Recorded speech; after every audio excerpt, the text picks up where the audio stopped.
the only thing they had, when we did that story, they had just laid the foundation. Oh, it was just the foundation. There's I don't know if there's photos of it, but they, I mean, they're very good at talking to people there, and some more about the business. I don't even know what this still means.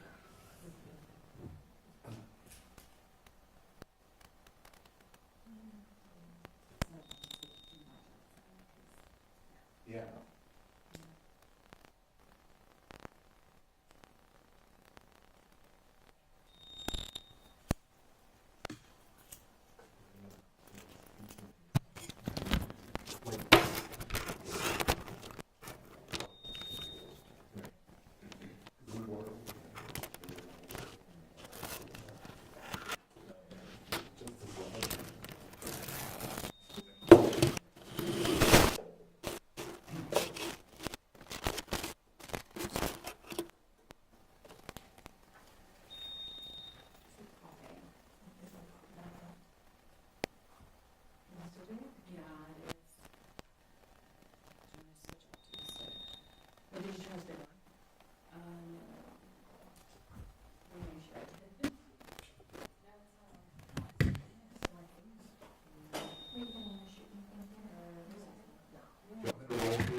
Two, three. Is it still popping?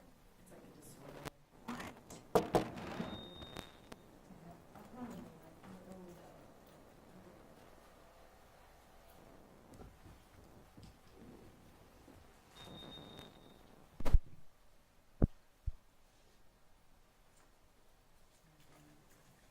Yeah, yeah.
Yeah, batteries.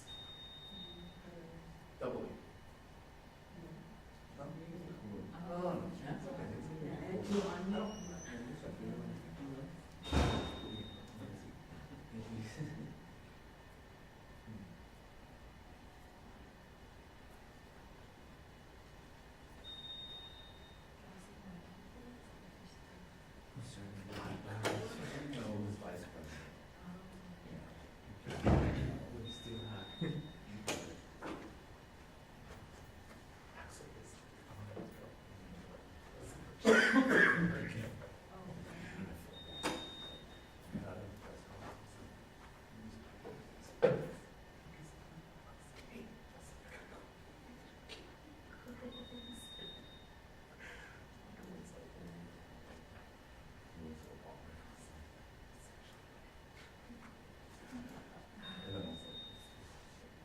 we're literally across the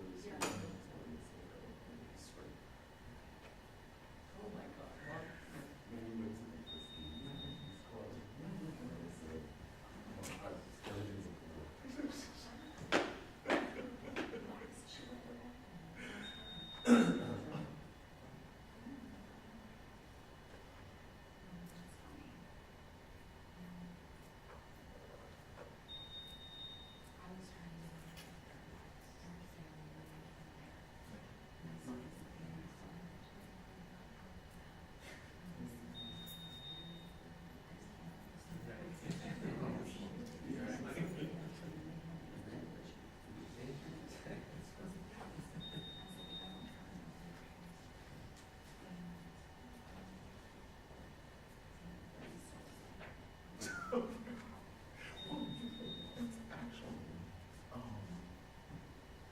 yeah. Thursday. It wasn't Thursday. It was Wednesday. They told me like, she would be and so we went out. It was long story short. We finished out. And Brittany calls me at 6:30. She's like, can you join me? We had her so we went to and I mean, that was just insane. And she was like, no, just want people reaction.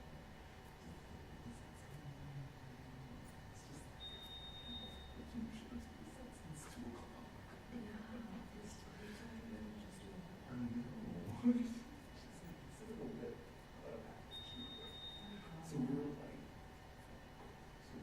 oh, we have to do it, we have to do it. And then she called Kate. And she goes, just do it.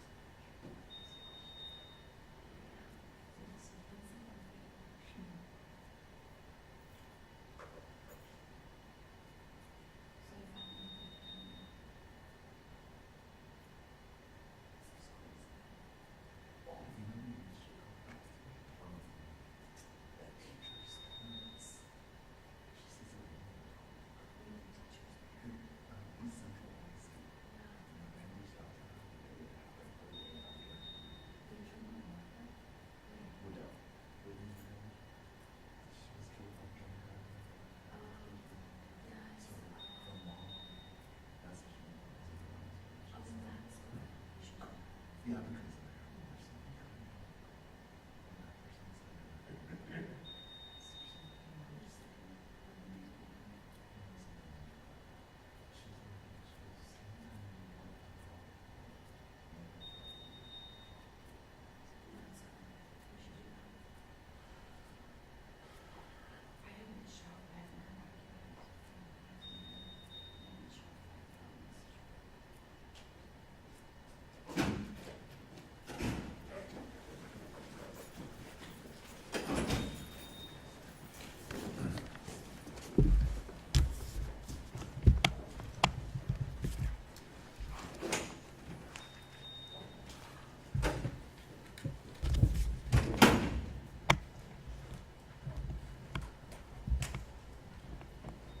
Is everybody ready? Okay, good afternoon. We are here at headquarters for the Sheriff's Office. Around noon this afternoon, we were notified of a custodial death within the booking area of our jail. What we know about the case it's preliminary information, but what we know about it at this point is that San Antonio police officer brought in a 19-year-old male suspect that was under arrest for domestic violence choking, which is a felony offense. The suspect was brought into our facility, and when he was brought in to be searched, the paperwork was not yet ready, and so they directed the SAPD officer off to the report writing room to finish his report. Preliminarily, we were going to conduct our searches. In accordance with our policy, because it's a felony offense, by our policy, we strip search all inmates that are brought in on a felony, whether it be a warrant or an on-site arrest. In this instance, the suspect was walked to another room where the strip search was going to be conducted. One of our CERT deputies was face-to-face with the suspect and was asking him to remove items of clothing. You can see on video the deputy is seen directing, for example, okay, take off your shirt and give me your shirt. So the suspect takes off his shirt, hands it to the deputy. The deputy feels for anything contraband inside the shirt and sets it up on a partition. On the video itself, you can't see the inmate because he's behind a partition, but you can see the deputy face to face with him. The deputy then says, pants, and so it appears that the suspect then takes off his pants, hands them to the deputy. The deputy checks the pants, sets them off to the side. For a split second, you can see where the suspect steps out from behind the partition, and he's wearing under the pants, it looks like baggy basketball shorts. We're assuming that there was also underwear under the basketball shorts. Then the suspect then steps off camera again, and then you see the deputy then react by running off camera, and that's at the point that I believe the suspect produced a handgun from underneath the layers of clothing, probably in the crotch area, and then fires one gunshot and commits suicide there in the booking facility. In accordance with the Sandra Bland Act, we know that an outside agency has to handle any custodial deaths within the jail. Although we had not formally yet assumed custody of the inmate, we did call SAPD to act as that secondary agency. So right now their homicide unit is handling the homicide portion of the case, while our internal affairs unit and our public integrity units are handling separate but concurrent investigations at this point.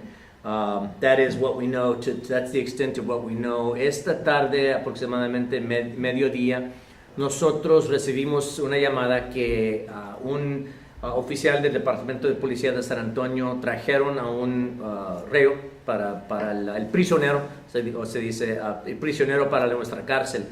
Cuando el prisionero iba entrando a nuestra cárcel, se notó que el reporte todavía no estaba completo. Entonces, mientras que el oficial de la ciudad empezó a trabajar en el reporte, nuestros oficiales decidieron empezar iban a revisar el sospechoso. En estos casos, porque era felonía, el sospechoso tenía una orden por su arresto por violencia doméstica. Nosotros en ese caso les quitamos la ropa a los reos. Entonces, en esos momentos, un oficial de mi departamento llevó el prisionero para otro cuarto donde él lo directó quitarse la ropa. Se aparenta que el sospechoso tenía varios artículos de ropas. Nuestro oficial se ve en el video pidiéndole la camisa al sospechoso. El sospechoso se quita la camiseta, se la da a nuestro oficial, él la checa, la pone a un lado. El sospechoso en ese momento se quita los pantalones y se los da a nuestro oficial. También checa los pantalones y ya los pone para el lado. Pero ya se nota que el sospechoso tenía otros shorts debajo de los pantalones. En ese momento se sale de la pantalla el sospechoso, pero se aparenta que él en ese momento se sacó una pistola de donde él la tenía y se dio un balazo. Nuestro oficial se ve en el video aproximadamente 2 pies del sospechoso. Nuestro oficial corre para el lado y ahí es cuando pasó. Afortunadamente el sospechoso no le disparó hacia el oficial, solamente se disparó a él solo y desafortunadamente el joven, la víctima, el sospechoso de 19 años de edad, ahí falleció en la escena de los hechos. Any questions for me? So this was a suicide. It appears that it would be. Obviously, the medical examiner has to make that final determination, but at this point, it's pretty apparent to us that it appears to be a suicide. Were they supposed to go through a metal detector or body scan prior to being strip searched? Well, in this instance, it's either or with us. They either go through the strip search or the body scanner. In this instance, the report wasn't yet ready. And so the deputies made the decision, well, let's go ahead and take him to the strip search in accordance with our policies, and it was during that strip search that this occurred. Eso lo puede decir sobre los filtros de seguridad, lo puede decir en español. Sí, con nosotros tenemos varios métodos de revisar a un sospechoso o un prisionero cuando ya va llegando. Nosotros le podemos quitar la ropa, pero también lo podemos poner en una machine de X-ray, donde podemos ver si tienen algo en su cuerpo. En esta situación, porque el reporte todavía no estaba listo, nuestros oficiales hicieron la decisión llevarlo, quitarle la ropa y luego de allí, después de eso, ponerlo en el scanner de X-ray para ver si tenía algo dentro de su cuerpo.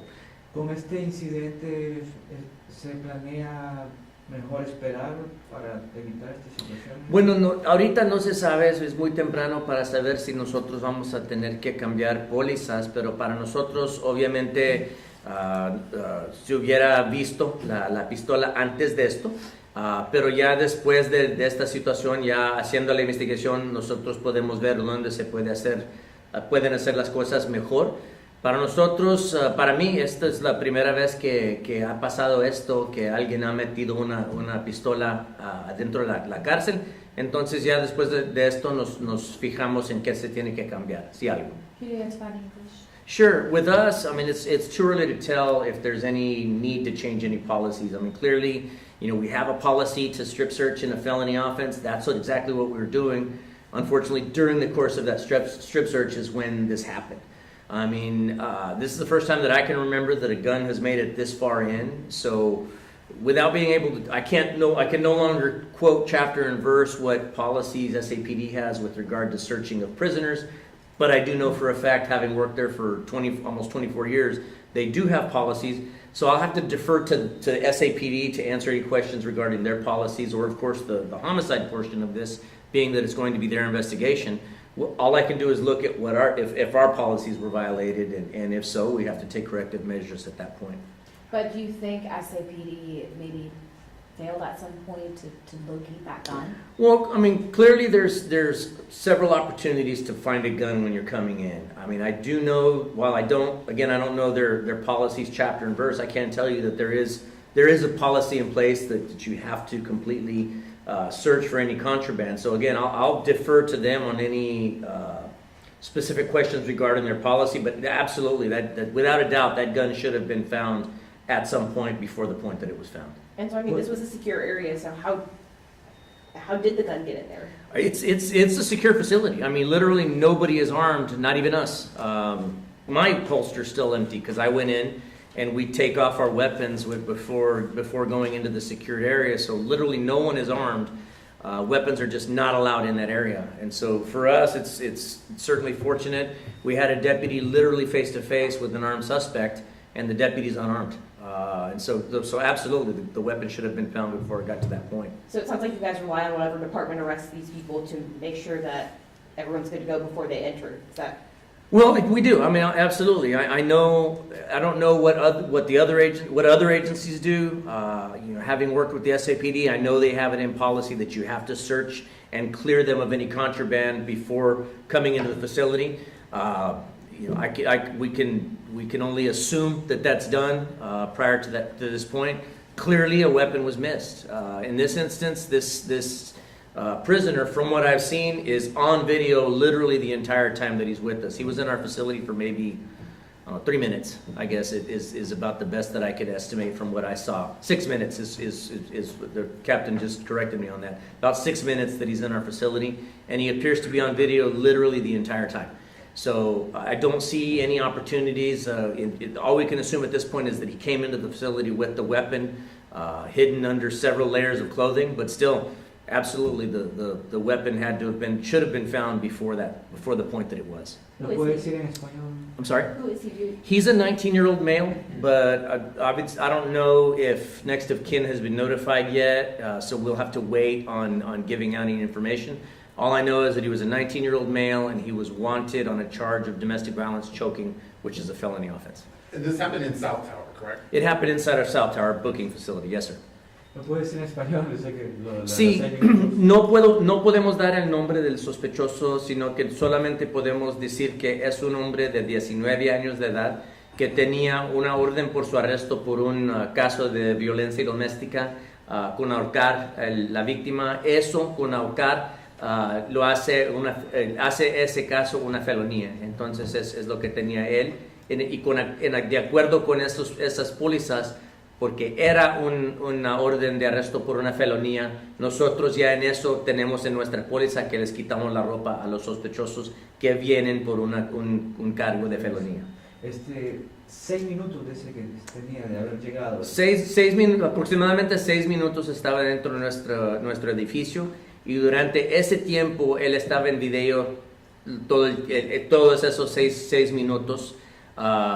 Obviamente cuando pasó el incidente, cuando él se dio un balazo solo, él no estaba en la pantalla, pero el oficial que estaba trabajando con él sí estaba en la pantalla. Él se puede ver en la cámara, pero porque es un área donde obviamente las personas van a estar desnudas, la cámara no cubre allí, sino que hay una pared donde estaba parado el sospechoso, pero el oficial sí se puede ver. La cámara está hacia acá y puede ver el oficial, pero no se puede ver la persona porque obviamente en esos momentos ellos van a estar desnudos. Watching the video, what was his demeanor like leading up to that moment? Any kind of signs? It completely compliant with deputies, did not give any indicators. He was unhandcuffed during that time. They had leg irons on him, leg shackles on him, but he was not handcuffed. We were going through the process. And just to me seemed to give no indication that anything was going on. I don't know. Now I know as part of booking procedures, I believe that the arresting officer typically will ask suicide questions of the suspects as they're being arrested. Do you feel suicidal today? Being that was an SAPD officer, I don't know if those questions were asked or what the answers would be. Again, I'll have to defer to them on that. ¿Puede decir eso en español? Sí, nosotros sabemos que por parte de póliza, nosotros, tanto como el Departamento de Policía, tienen en sus pólizas donde si alguien es arrestado, nosotros les preguntamos, la mayoría del tiempo es en el carro, cuando ellos están atrás, esposados, y nosotros estamos enfrente haciendo el reporte. Les hacemos preguntas si están pensando de cometer suicidio. Ahorita yo no sé si el oficial de la ciudad le hizo esas preguntas. Le tienen que preguntar al departamento si llegó a ese punto donde le preguntó eso. Pero para nosotros, lo que yo puedo ver, el sospechoso no dio ningún señal que algo iba a pasar. Él estaba cumpliendo con lo que le pidieron los oficiales, parecía que nos estaba tratando con mucho respeto. Entonces, para mí, yo no sé ninguna razón que este sospechoso hizo esto, pero afortunadamente él pasó por en medio de varios prisioneros, pasó por en medio de varios oficiales. En algún momento el sospechoso estaba atrás del oficial, obviamente armado, y el oficial no estaba armado. Entonces, afortunadamente, este sospechoso no le disparó hacia nadie más. Solamente se aparenta que él se esperó hasta el momento que él ya íbamos a descubrir la pistola y él se quitó la vida, desafortunadamente. Any criminal history, gun charges in the past? I don't know any information on his criminal history. I know that this warrant that came out today is what I'm understanding, that it was an SAPD case of some sort of a domestic violence. So I don't know if it was a case that happened last night, but the warrant came out today. He was arrested on it today and brought in.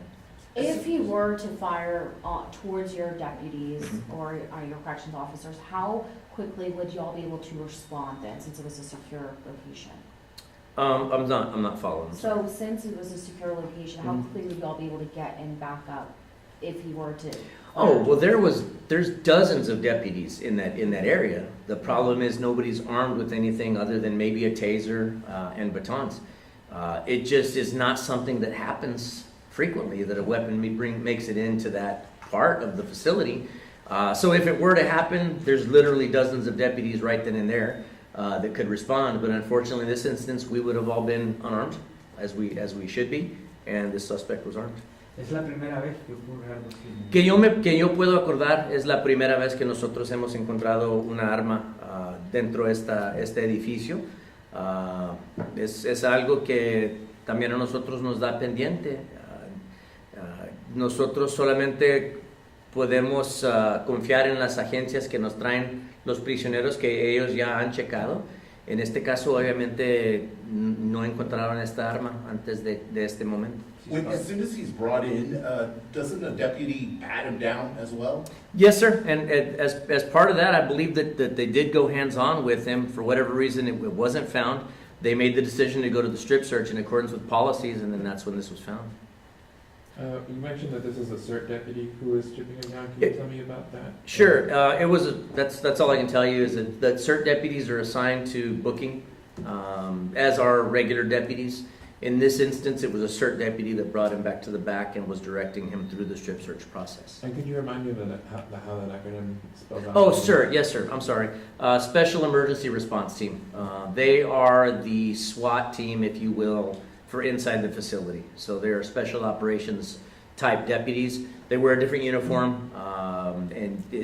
What I know about these two deputies that were directly involved with the suspect is they both have under 5 years. We'll have to give you more specifics on who they are later. I can tell you that with the deputy that was face to face, I mean, look, we're fully expecting that to be an extremely upsetting situation for this deputy. Someone took their lives literally 2 feet from him. And so we're going to be treating him as we would a deputy involved in a shooting. So he will be placed on administrative leave until such time as we can get them cleared by a psychologist and they can return to full duty at some point. But right now we want to make sure that his mental well-being is taken care of. ¿Bajo licencia administrativa va a estar el deputy? Va a estar, ahorita lo vamos a sacar del trabajo, va a estar en casa por unos días. Eso es un proceso que nosotros hacemos cuando un oficial está en una situación así. Obviamente para nosotros uno puede entender que el oficial puede esperar problemas con su salud mental después de un incidente así. Entonces nosotros lo vamos a sacar del trabajo por un tiempo de acuerdo con nuestras pólizas, mientras que él hable con un psicólogo y todo. Queremos asegurar que él está bien de su salud mental antes de regresar al trabajo. You had mentioned he was mid-transfer, so are y'all accepting that he was in y'all's custody whenever the incident happened, or? Well, while I don't think process-wise he was yet in our custody, he was in our facility. So we have notified TCJS. My understanding at this point is that it's not being considered a custodial death. We're still going to handle it in accordance with it. I'd rather overhandle a situation like this than miss something because we assumed. So we've notified TCJS in accordance. We're handling everything on our end. SAPD's handling the homicide portion of it. And again, if at the end of this we figure out that we did too much, then I'd rather have that any day of the week. So the SAPD, the officer that brought him in, is SAPD handling that? Yes, ma'am. SAPD will be handling the homicide portion of it. In accordance with Sandra Bland, anytime somebody dies inside of a jail, an outside agency has to handle it. Typically for us, we've got several different agencies that rotate coming in. Karnes County Sheriff's Office, Precinct 2 constables are some of the ones. The Texas Rangers will handle some of ours as well. But in this instance, I made the command decision to go ahead and call Chief McManus and ask him if they could handle, and that's exactly what they're doing. But that specific officer, do you know if he's on administrative leave or anything, or is that all? Okay. Yeah, you'd have to talk to them about specifics on that. I could assume, but I don't want to say too much. I'd have to defer to them on that question. Are you able to describe the gun that was used? Was it what type or model? Or anything? It was a semi-automatic handgun, but that's real. I don't know caliber or brand at this point. Thank y'all so much. All right, thank you. I